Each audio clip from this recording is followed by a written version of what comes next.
Hi everyone, in this video we are going to talk about the different data types. They can be categorized as primitive data types or non-primitive data types. With primitive data types, they could be numeric and they could be non-numeric. With the numeric category, there are 6 of them. 4 of them are to store whole numbers with different sizes, and 2 of them are to store floating numbers, ones with decimal points. So let's go with the whole numbers. We've got the byte. The byte can store up to 1 byte, and the values range from -128 to 127. The short stores up to 2 bytes within the range. Integers can store up to 4 bytes, and this is the range for integers. Long can store up to 8 bytes. With floating numbers, there are 2 data types. We've got the float, which can store up to 7 decimal points.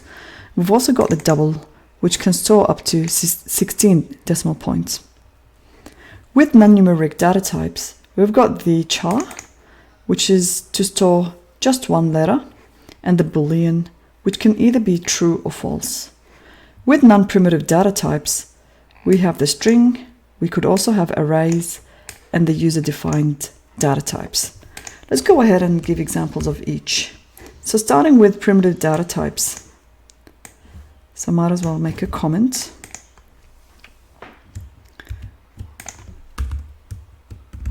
A single line comment. So with primitive data types, I'm going to start by declaring a byte data type. I'm going to call my variable store 1 byte. Okay, now I'm going to give it the highest range where it can hold a positive value. I'm going to give it 127.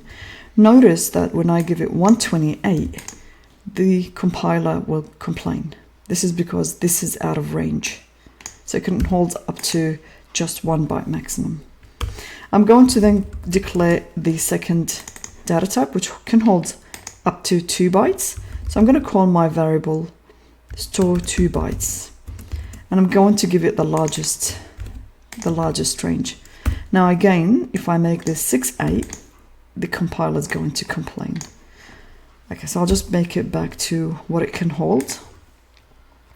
Integers can store up to 4 bytes. I'm going to call my variable store 4 bytes, and I'm going to give it the largest range again as well. Okay, and I'll do the same for long. And notice these can only be whole numbers. The minute I give it a decimal point, we will have an error, a compilation error. This is because those 4 data types can only hold whole numbers. They can't have decimal points. If we wanted any decimal points, then we need to use the float or double data type.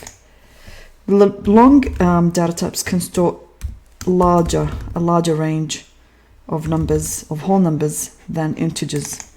So it really depends on how large your value will be holding, and then based on that, you would choose whether you want to go with integer or long, but most of the time this is the most popular choice. Okay, now you notice the compiler is complaining.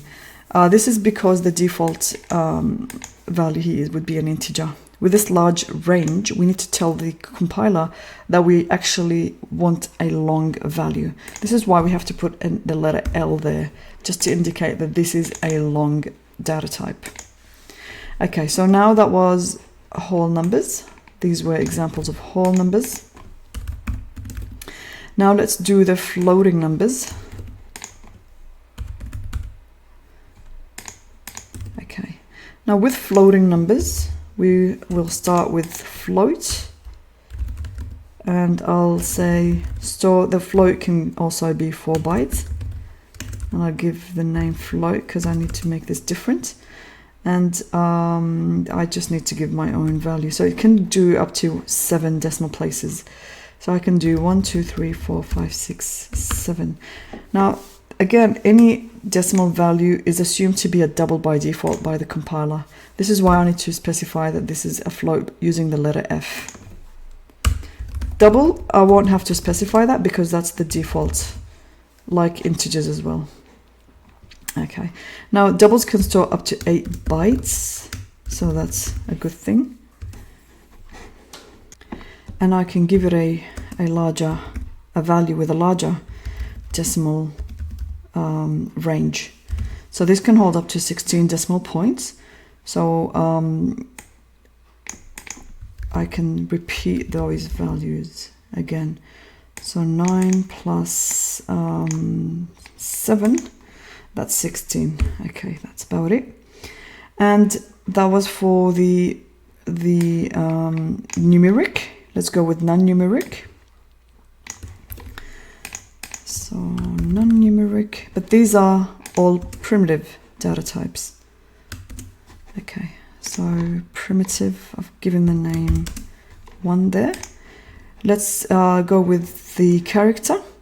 So the char, I'm just going to call this a character, and I'm going to give it a value, whatever value, it's going to be an A in this case.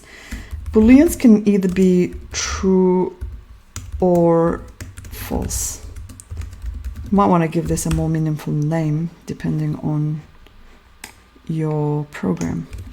So that was for the primitive data types. Let's go ahead and give examples of non-primitive data types, and start off by giving an example of a string. So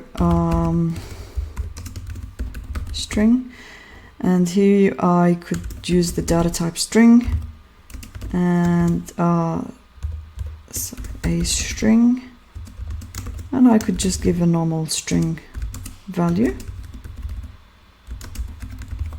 Okay, just with double quotation to specify, oh sorry, that was an array of string. This is to specify that this is a string. Single quote is for the characters, and the minute I add another character, the compiler is going to complain because it can only hold up to 1 character or a letter. Okay, so characters, they go with single quotations, strings are contained within double quotations.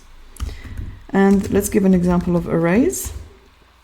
To declare a collection of a type, you just need to use the square brackets. And this can be, notice I'm using an array of a non-primitive data type. I could use an array of whole numbers like bytes, short, integers, long, float, double, chars, and booleans. So these are, the primitive data types are 8.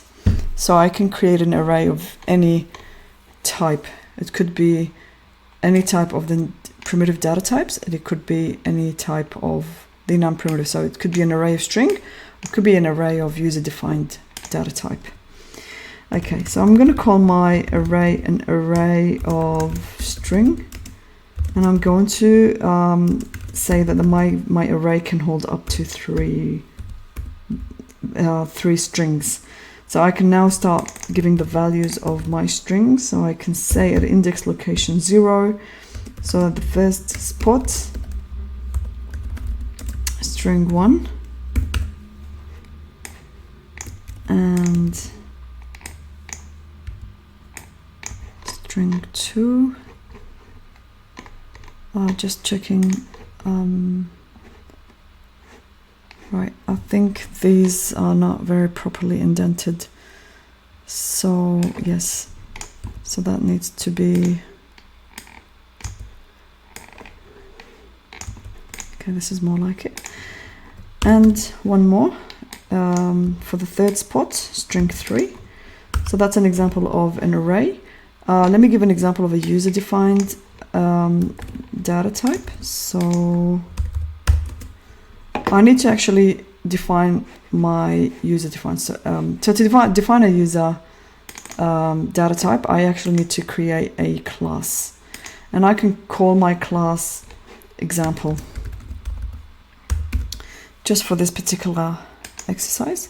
Now the class starts off with the same name as your file, and I'm going to get into the details of how to create classes in future videos, but for now I'm just going to show you a simple, so what if you wanted your variable to have a collection of these, so you can define your own data type. So let's say that I wanted to create a data type that can hold an integer and a char at the same time. So I can actually declare as many details that I want about my data type. So in this case, I've just defined two, and then I'll explain later what we do, why we call this private and everything else. So it's just, for this purpose of this video, I'm just going to show you what we mean by user-defined data type. So I'm creating my own data type here, and this is called a constructor. We'll talk about that later. And I can give these values default values. So when an object is created of this data type, they will hold the initial values will be those values. Okay. Right. I can also create a method, and I'll talk about methods in future videos as well. So print value. So I just want to actually print my values. So for now, I'm not gonna do this for now, but I will show you how to do this in the future video. I'm just going to show you how we can create a data type of this class that I just created. So I would use instead of using string or anything, I'm going to call it of the same name that I've named my class. So example, and I'm just going to give it a value is equal to, this is how we create an instance of our data type. I'll show you in the next video how we can display everything that is stored in these data types. Thank you very much, and I'll see you then.